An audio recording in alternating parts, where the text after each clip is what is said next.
है तो हाँ ये भी रिकॉर्ड, ये रिकॉर्ड। हाँ ठीक। ये देखो, मुझे अपना पिक्चर खिंचवाने में बहुत बढ़िया लगता है। बस एक चीज देखो, जूम कर सकते हैं ना? ठीक, बढ़िया। असल मैं तुम्हें बता दूं, बहुत ईजी है। आगे ढक्कन तो नहीं लगा? नहीं, ढक्कन नहीं लगा। यहाँ देखो, ये देखो, ये इसको दबाओगे W पर तो वाइड एंगल होगा, टेली करोगे तो बड़ा होने लगेगा, समझे? यहाँ तक चला जाएगा। सेम इसके साथ सेम है? हमें वो नहीं पता, ट्राई करो। ठीक है। और इसको ऐसे करोगे तो ऐसे हो जाएगा। अरे अभी तो रिकॉर्ड चल रहा है, sorry.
Dear friends, dear colleagues, ladies and gentlemen, this is my great privilege to welcome you and to open an outstanding joint congress.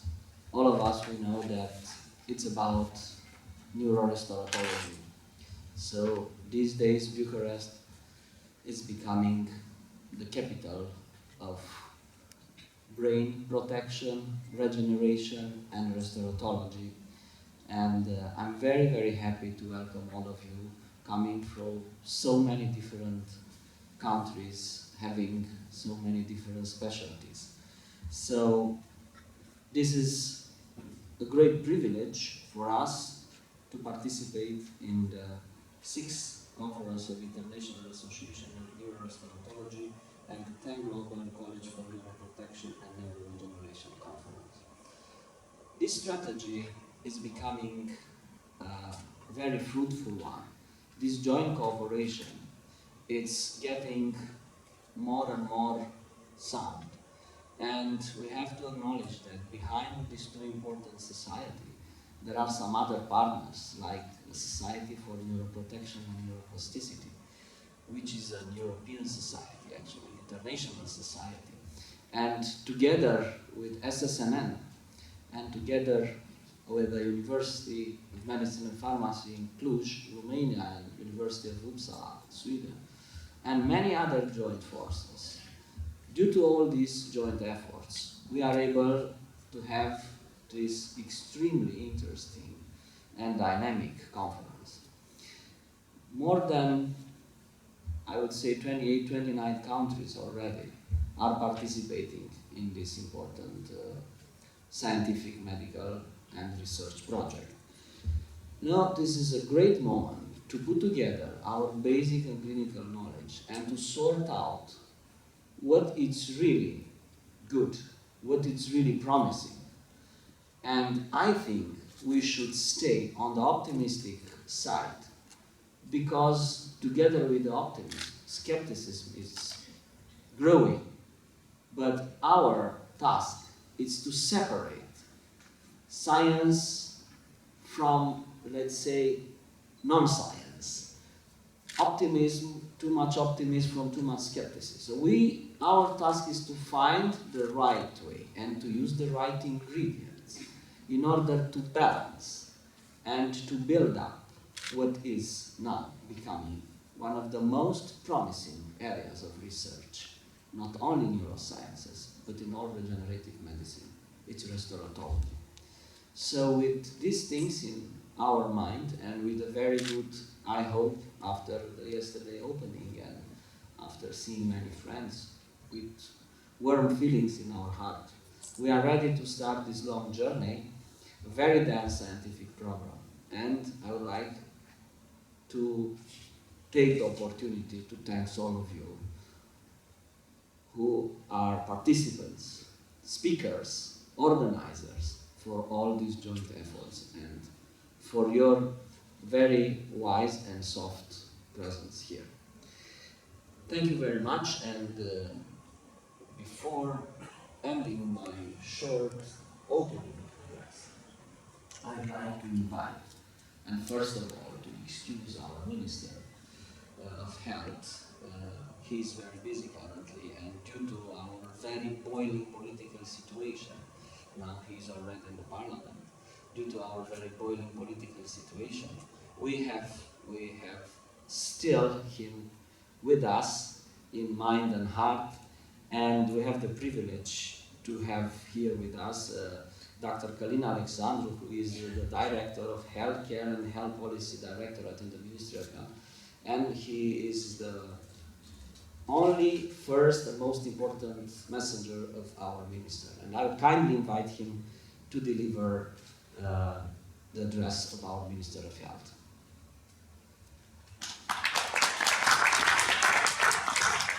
Thank you very much. Thank you, Mr. Professor. I received this important task from Mr. Minister Eugen Nicolaescu only yesterday afternoon, so I didn't know very much about your conference, and I have not prepared any speech. I will try to express myself in English, and please apologize me if my English is not very good. I think that maybe the most important thing that I can express here is the gratitude of our organization of Ministry of Health, that in this very complicated socio-economic situation which are present in Romania, you, all the participants, organize this important meeting, which is based first of all on research and probably maybe a lot more in fundamental research. It is not very usual for us, but this is why we thank you very much that you are here, and you try to put forward this important domain. I'm not a specialist in neurology, and I think that I cannot express myself in this field, but I will try to say you some word about the present situation of the health system in Romania and what we intend to do in the future. In this moment, we are facing some important challenges because we are in front of a very important decision that will take place in the next month and this year in the health system. Probably one of the most important problems that we are facing is the underfinance of the health system. We have in this moment for the health system only about 4% of our GDP, comparing with the European average, which is 8% of our GDP. We have in this moment leading the Ministry of Health, the only Minister of Health who succeed to have much more money, because he is in this moment the second in his second ministerial portfolio. He was also Minister of Health between 2006 to 2009.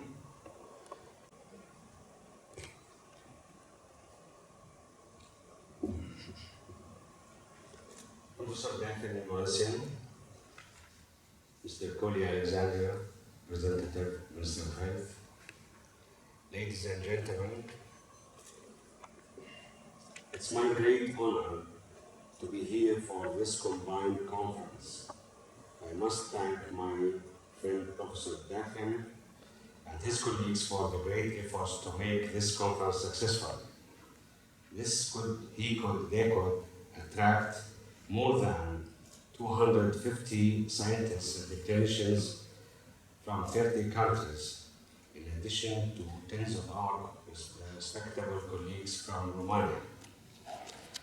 The successful experience of having a combined conference between the International Association of Neuroregeneration and the Global College of Neuroprotection and Neuroregeneration was started in Amman, Jordan, year 2011.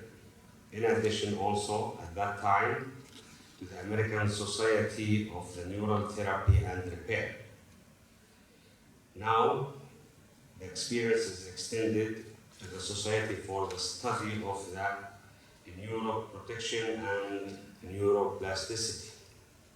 It was, and it is a great chance for the scientists, researchers, and the clinicians from the West and East, North and South, to meet and discuss the issues related to the most sophisticated science this time. We aim to bridge the gap between the West and East, between the researchers and the clinicians, at the end for the benefit of the patients who are suffering from chronic and treatable diseases. IANR is now a well-established society. This year, you will read the journal of the IANR. This year, we will show the establishment of the ethical committee to earn the confidence in our society. Thanks to the small group of founders who met in Peking 5 years ago under the leadership of Professor Wang. Actually, without the support of the scientists, clinicians from different parts of the world, we could not go more and more and succeed to reach this standard. I would like to thank the organizing committee here in Romania for their efforts, and the big support came from the office of the IANR in China. Thanks to the University of Medicine and Pharmacy, Cluj-Napoca, here for their support, and also to the all companies who support financially the conference. Thanks to you as participants and speakers. you have come from different parts of the world. Some of you spent hours and hours to reach this morning here. Thank you all. And I must tell you that we are going to meet in India next year, probably at the end of February in Mumbai. Thank you very much.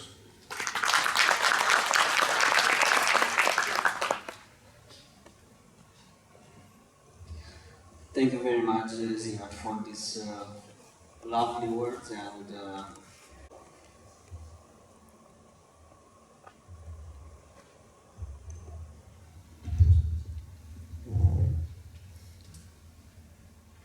well, it's difficult for me as a scientist to represent the immense amount of scientific work going on in this field, so I won't try. As a scientist, we are trying, or my group is trying to understand what are the fundamental questions that you face, and that is for us, why do patients with spinal cord injury not get better again? And I hope I'll talk about that shortly. Thank you. thank you very much. And as all of us, we know that the heart of IANR and very powerful engine behind this great endeavor is the Chinese group, and the Chinese group is very strong, and this is my great pleasure to invite the real important beating heart of this strong society, Professor Huang, to say a few words. Good morning, everyone. First, congratulate this successful conference and by good organizer, Professor Dafin. And second, thank all of us come here to join you. I repeat many times this sentence from the Professor Resman. United team is stronger than any single one. So, right now, the scientific or medical society develop very fast. Something new concept or new viewpoint. It's not easy to be recognized because so many information and any single one, the words very, very big. So only united can be make the world the stronger. People come here want to know most important advantage or new achievement. So we can learn each other, we can know the most newest development. Then we can improve our work, make patients get more benefit from our study. Thanks. Thank you very much, Professor Huang, for all your efforts and for your kind words, and as an expression of continuity, as our joint congress is going on every year, our future president of Congress, Professor Hari S Sharma,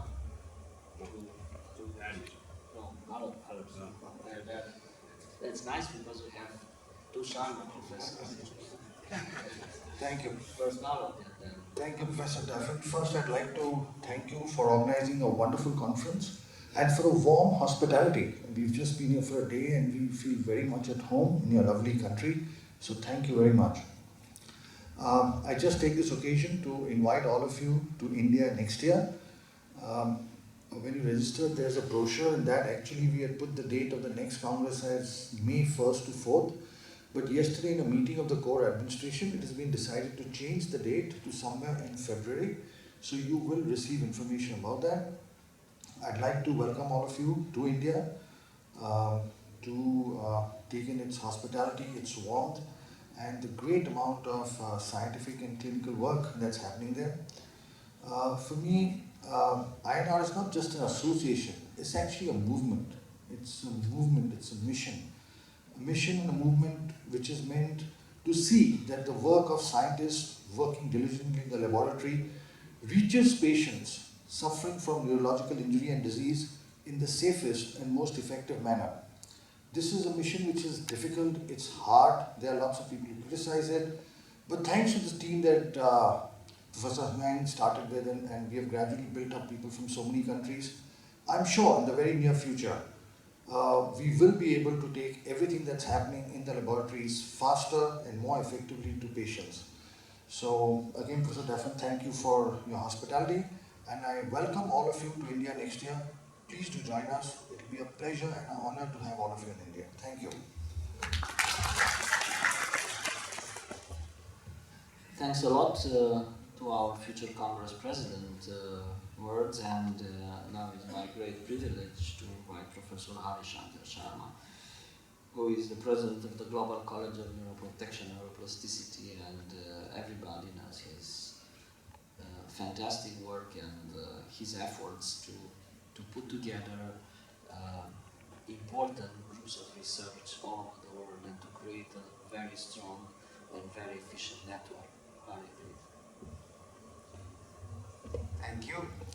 This is a great honor for me and to be in Romania. As I told last time that Romania is my second home, and so we feel very well at home. And my task is to make bridges, and in this relation I congratulate Professor Reisman and Juan, who tried to do this meeting together with Global College of Neuroprotection and Neuroregeneration and GR, that they all supported this event. As I said, that my job is to make bridges, so I also, one way, telling the message of Dr. Bill Slicker, who is Director of US FDA, National Center of Toxicological Research in US, and also my colleague from US Air Force Research Laboratory. So the future that we believe is the system that we are working on, nano drug delivery, and of course Reisman is here, he is one of the founders of these cell transplantation. So what we are going to do, or envisage that probably we should do something in this direction too, because our main aim is to rehabilitate or make our soldiers who are injured in the battlefield for various regions to be more healthy, and they have good quality of life. And I believe that in this mission, IANR, GCNN, SSNN, all are working together.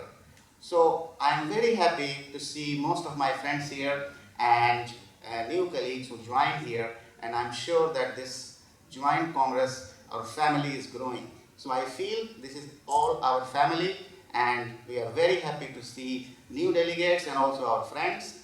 I am sure that under beautiful environment organized by Dafin F Muresanu, you will enjoy another 3 days, a very successful, not only scientific, but also other social aspects of the life. Thank you very much for being here.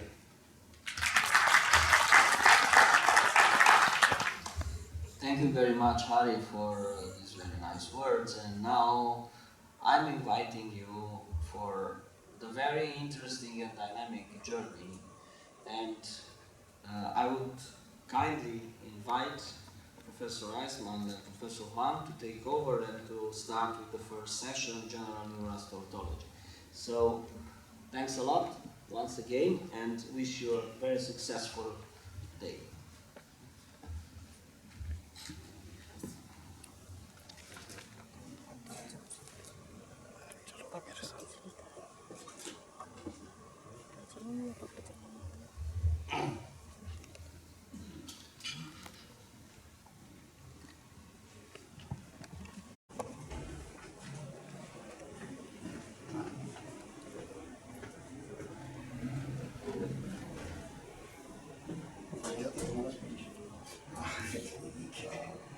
बढ़िया bowl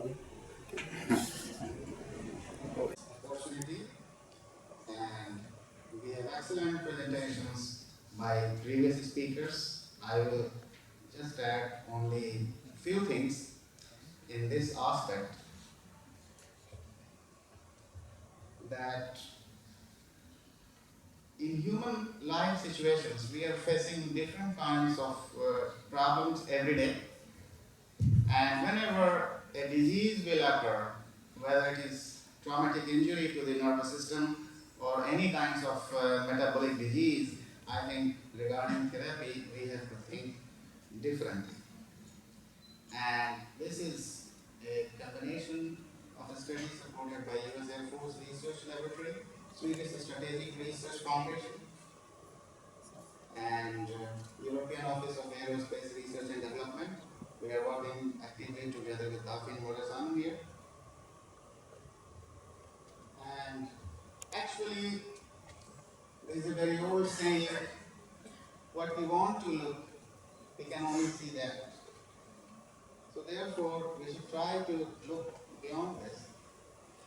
And I will just show you some examples. The problem for spinal cord injury is very old.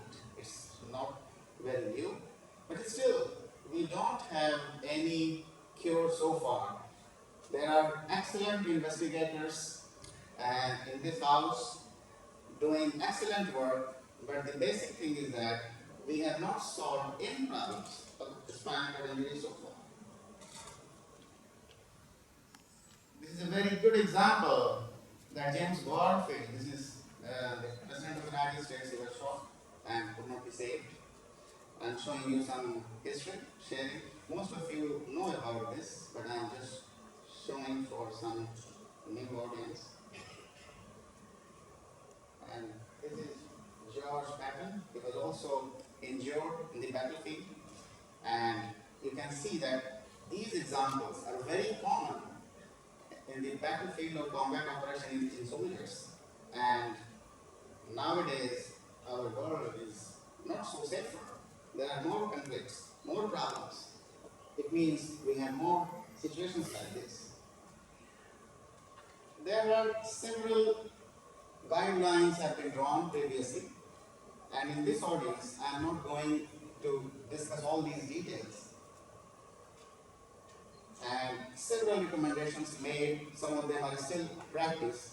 And in this, particularly this meeting, IANR, Dr. Juan is doing different kinds of cell transplantation for here, and there are some good results, but it's still a long way for us to go to find very near to the cure. It is difficult to have cure, but we can be very near to that.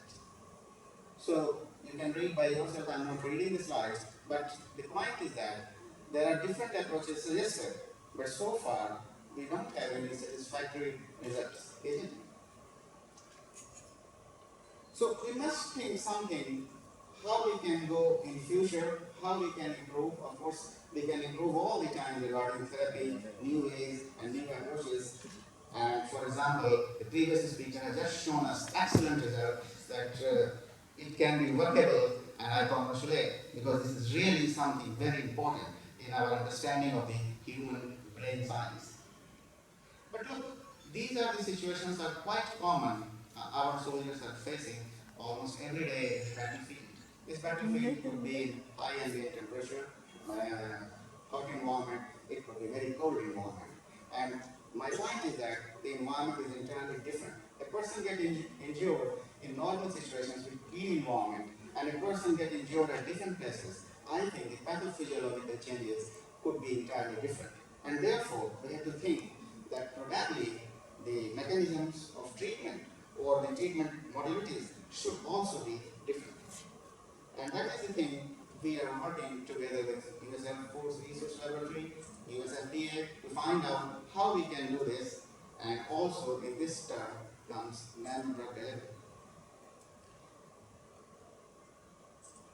These are some statistics I just show you that a lot of people are injured and become disabled in any kinds of war or combat-related operations. Therefore, we must think about them, and that is also being a scientist is our duty. As you can see, that the percentage of injured or permanent injury after any kind of combat operation is very large. Some kind of these cartoons, you can see by yourself that this is the real situation in the battlefield. The soldier is cured and it is not available to provide immediate treatment to the hospital. It requires time. These are also examples of combat area people can often see and they get injured. This is an example from India. And this is the latest example from, US Air Force is facing almost every day, or US military is facing. They are exposed to various kinds of dust, hot environment, and they are breathing the silica dust and many other kinds of nanoparticles every day. When they are injured, probably their injury could be entirely different than normal people.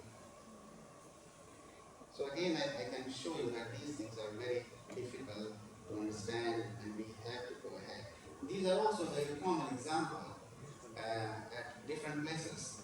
These are releasing these missile explosion, gunpowder explosion. These are releasing various kinds of nanoparticles in the air, and our soldiers are breathing almost every day.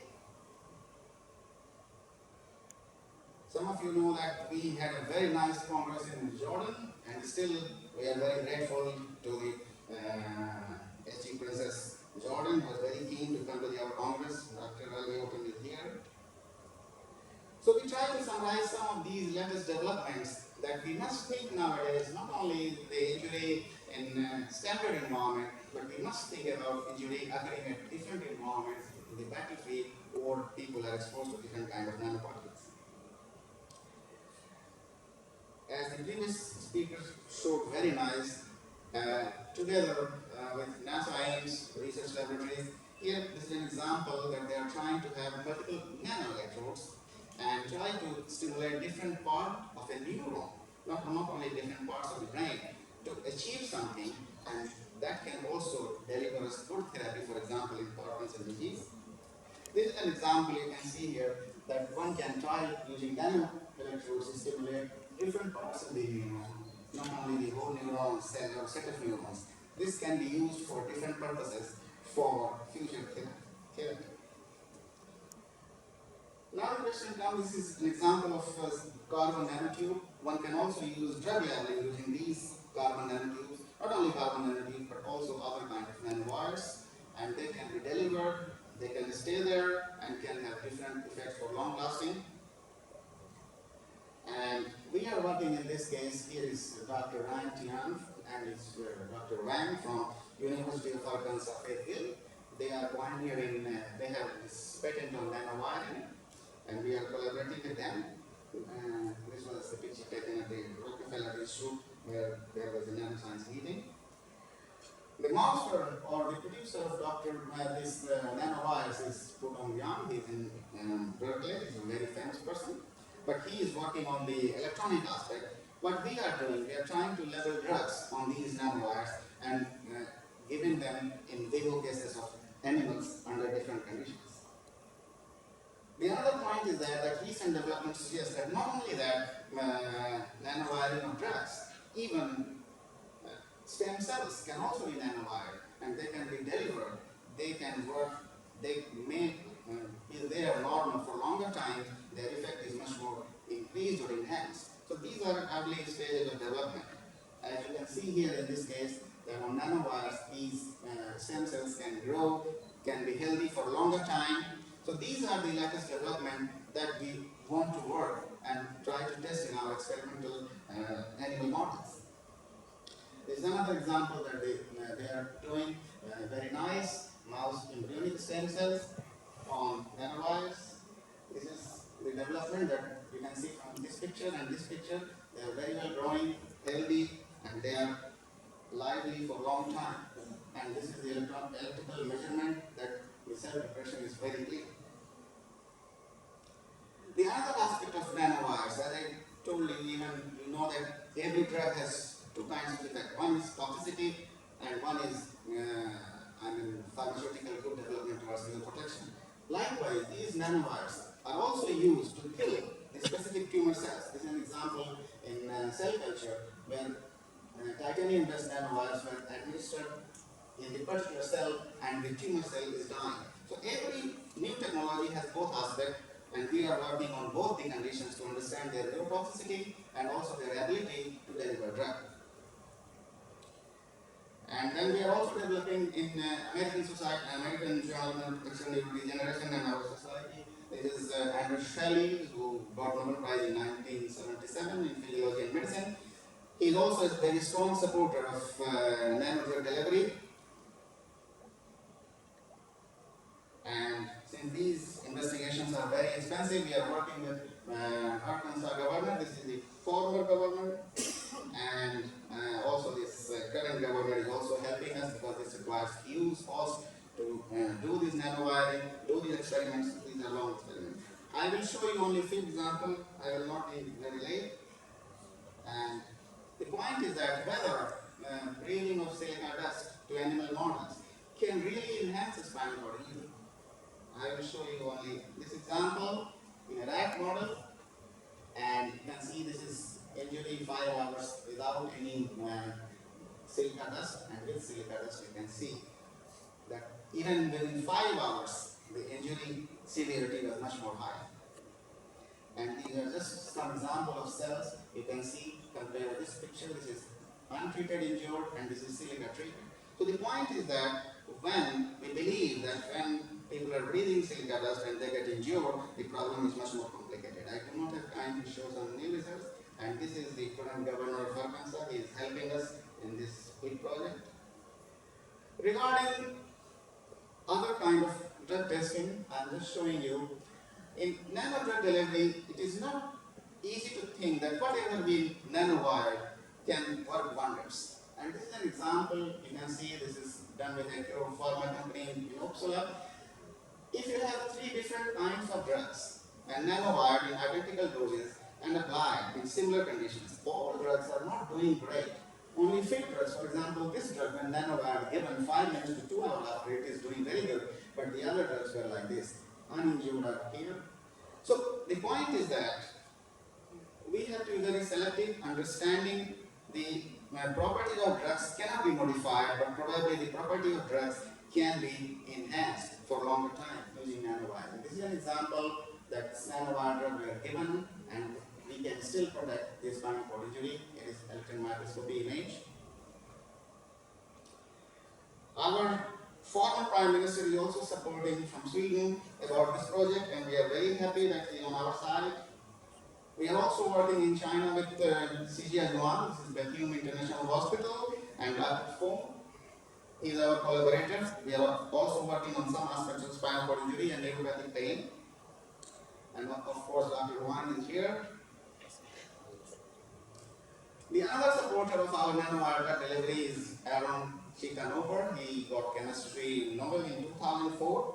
We just met last month in Las Vegas, where he had presented some work on nanodrug delivery on its effect on ubiquitin. He got Nobel Prize on the discovery of ubiquitin. But we are more enthralled that National Innovation and Showcase Summit in 2013, US government has asked us to submit a proposal for nanodrug delivery, and we are literally surprised when this nanodrug delivery of cerebralizing in the work of neuropathic pain, it was accepted as innovation, and we are going to show this in National Summit in May 12 to 16. So my point is that there are different kinds of indications that we require new kinds of drug delivery so that we can reduce, if not completely eradicate, the injury process, so that the life of our patients or soldiers could be much better than at the moment we can offer to them. And this is a large organization they are supporting. I don't have much time to go. And I will stop here and look forward to getting your opinion on these points. Thank you very much for your time.